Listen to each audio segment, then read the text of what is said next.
Sociology and science. Now we're getting into a big topic. This is often a popular essay title, so it's really important that we understand this concept of sociology and science.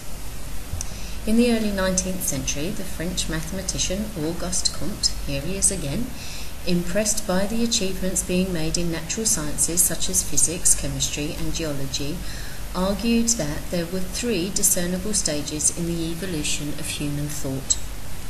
The first stage, which he called the theological or fictitious stage, explained events as God's work, for example, thunder occurring when God is angry, or famines being the result of not worshipping him enough.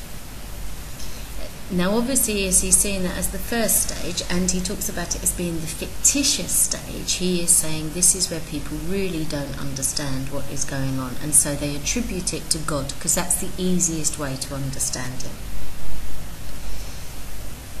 The second stage was characteristic of the Middle Ages, with explanations involving subtle emissions from the divine and mystic influences. He called this the metaphysical stage. Okay, so now it's not just, oh yeah, God did it, without any understanding. Now there is some sort of divine, mystical influence. So people are starting to understand the world better.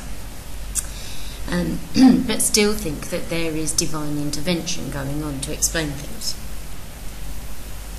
The third stage was based on the evidence of the previous 200 years, which appeared to demonstrate that the natural world is subject to the rule of definite laws that can be observed through experiment and the collection of positive facts.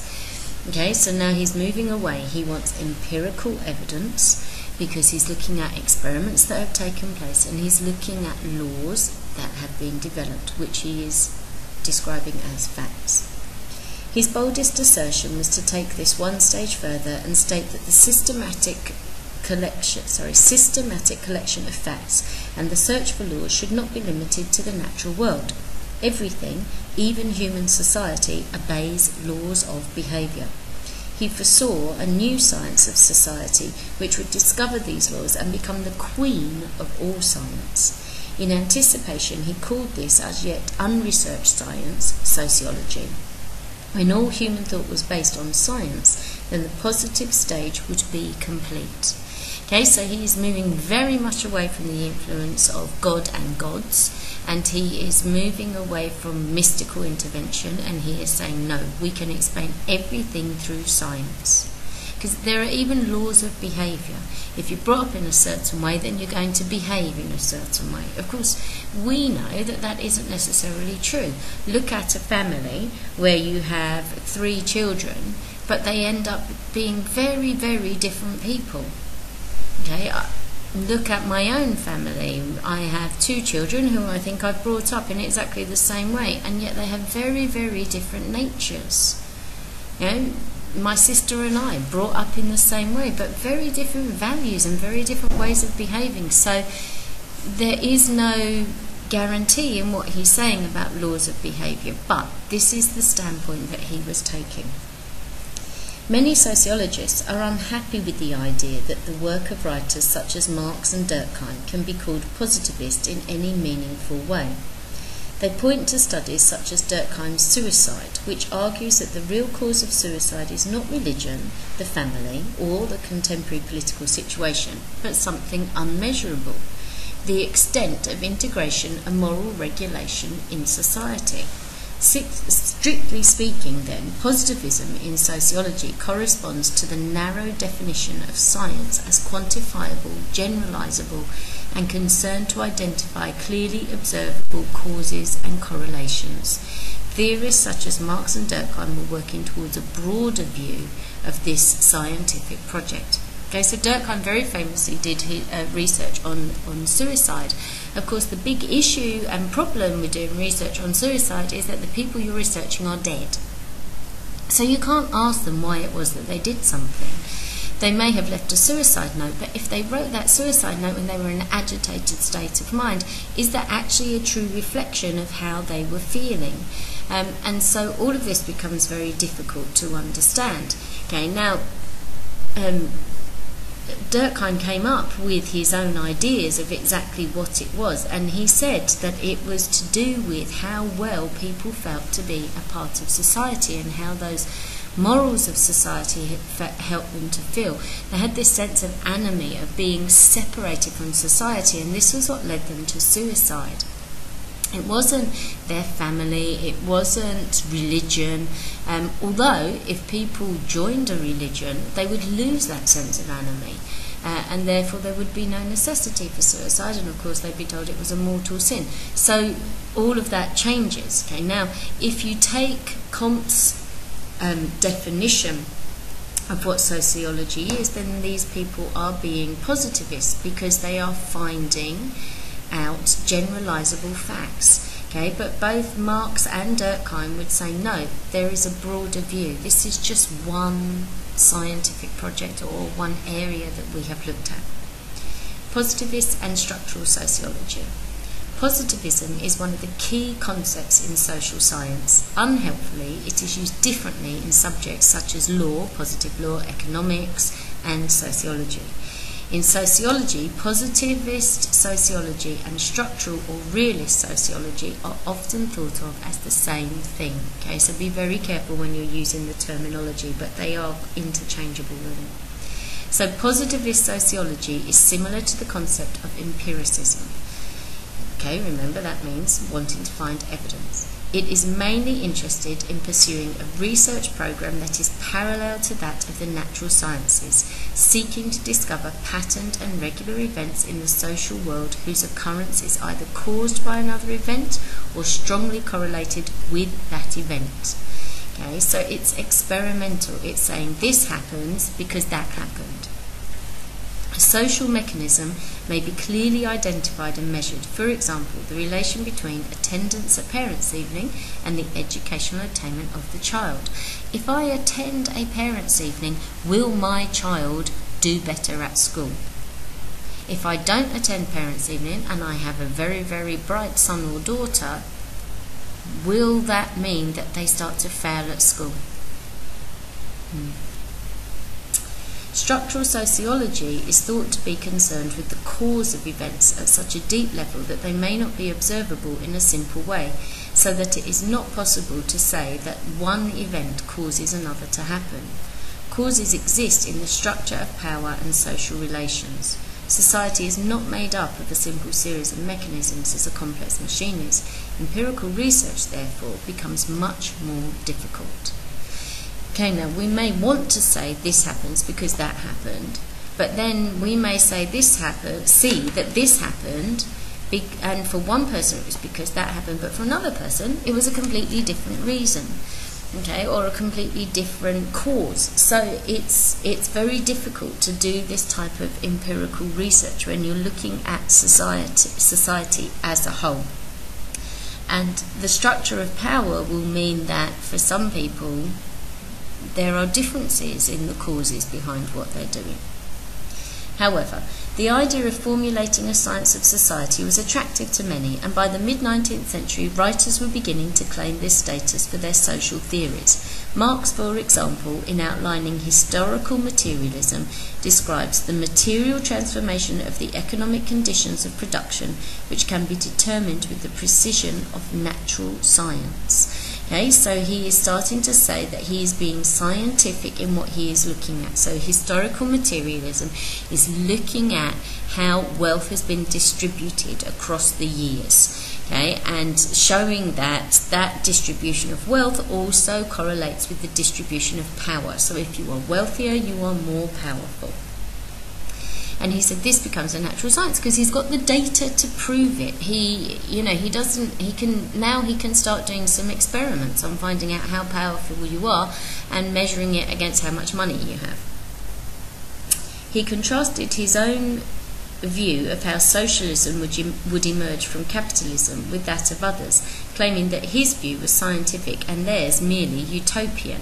Okay, so what he said was, you have this capitalism, socialism will rise out of it because the poor or the oppressed will rise up eventually and will revolt against it, and that will be socialism coming in, where everybody is treated equally and wealth is shared between everybody.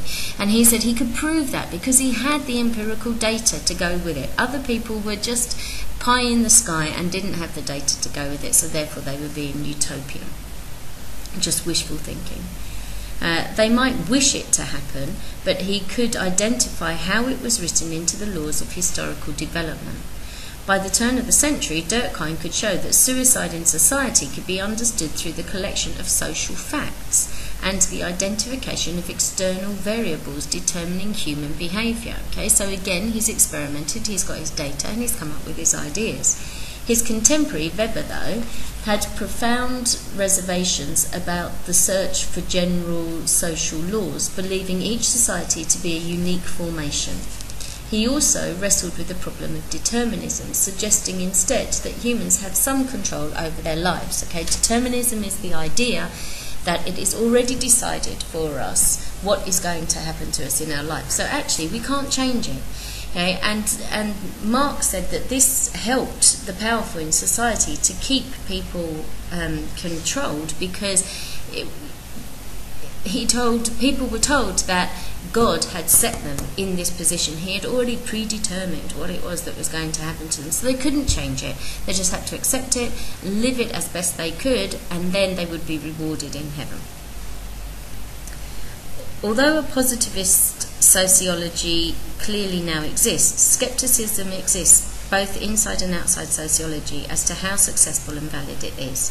Social science has not achieved anything like the degree of unanimity, certainty, or ability to predict of the natural sciences. Okay, so we can't draw up laws in social science, okay, because there isn't that consensus of opinion that you get within natural sciences to produce laws. Its methods are nothing like as rigorous. It cannot, for example, use laboratory experiments in the same way to derive its data. Aside from the ethical problems of placing people in artificial situation, it only makes sense to study people's behaviour in an existing social setting. The closest sociologists can get to orthodox scientific methods is to use field experiments. For example, gauging reactions by posing as old when you're young or black when you're white, or by making comparisons between different groups, societies and cultures, the comparative method. These, of course, are difficult to repeat or have other researchers verify. With these limitations, social scientists have far greater difficulty in establishing the cause or causes of events. At best, all that can be established are strong correlations. It lacks the precision of natural science. So we can't put something into a test tube and test it and see what colour it turns. It doesn't work like that. You can't do that with a human being. As soon as you put them into a laboratory, you're taking them out of their natural environment, so they'll behave differently. And if you put a factor into their natural environment that changes that situation, again, they're going to behave differently. And one day they may behave one way, but the next day they behave in a completely different way because they're in a different mood. So all of that is difficult, and sociology hasn't been able to establish itself in the same way that natural sciences has in providing proof or laws. Sociologists have responded to these criticisms in a number of ways. From a positivist point of view, while many of the above criticisms are accepted, the argument remains that what most sociologists do is, nevertheless, scientific, in that sociology constitutes a body of organised knowledge developed through systematic inquiry using techniques that approximate to those of natural science, yielding data of similar reliability and validity. So if you tested them again, would you get the same results? They're reliable. Do they correlate to other things? Do they fit in with other ideas? Then they become valid. So, the hypothetico-deductive method. Many scientists would argue that good science is based on the hypothetico-deductive method, which proceeds through the following stages. Observation. All scientific activity depends on systematic observation, recording and description of its subject matter. Conjecture. In order to explain any given observation, scientists must think of a plausible reason for its occurrence. Why did that happen? Let's think of the reasons it could be. Hypothesis formation. The conjecture must be operationalized. In other words, it must be put in a form that will allow the scientist to determine how well it explains the occurrence of the observation. At this stage, an attempt is made to predict the results of a test. Testing. The hypothesis must be rigorously tested under controlled conditions through an experiment to show whether it can be proved wrong or not. Generalization. If the hypothesis has not been proved wrong by the test, it shows that the conjecture explains the occurrence of the observation.